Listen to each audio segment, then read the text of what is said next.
মুরগির বাজার স্থিতিশীল করতে গত মার্চে ১ কেজি ব্রয়লারের খুচরা মূল্য ১৭৫ টাকা ৩০ পয়সা নির্ধারণ করে দেয় তৎকালীন সরকারের কৃষি বিপণন অধিদপ্তর। একই সঙ্গে প্রতি কেজি সোনালির দাম ২৬২ টাকা আর প্রতিটি ডিমের যৌক্তিক মূল্য ১২ টাকা নির্ধারণ করে দেয় সংস্থাটি।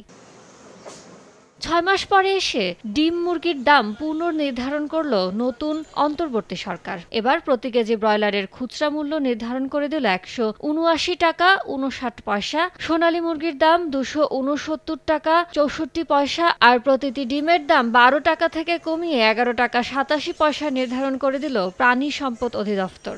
রোববার দাম নির্ধারণের পর সোমবার সকালে রাজধানীর কারওয়ান বাজারে গিয়ে দেখা যায় নির্ধারিত দামের বেশ বেশি দামে বিক্রি হচ্ছে ব্রয়লার মুরগি ও ডিম। ব্রয়লার হলো আপনার আজকে হলো ১৮৫ থেকে ৯০ টাকা, গত সপ্তাহ ছিল আপনার ১৭০ টাকা ৭৫ টাকা।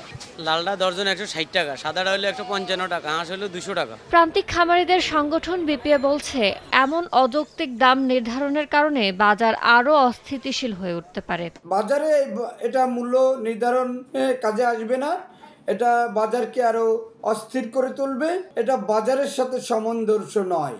আমাদের খামার পর্যায়ে যদি ১ কেজি ব্রয়লার মুরগি ১৬৯ টাকায় বিক্রি হয়, তো সেখানে যুক্ত হবে আরও কমপক্ষে ৩০ টাকা যুক্ত হয়ে ভোক্তা পর্যায়ে পৌঁছাবে।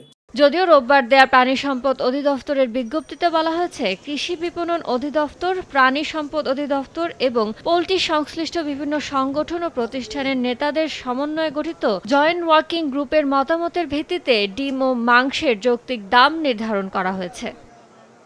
ইয়ানুর শিফাত, সময় সংবাদ, ঢাকা।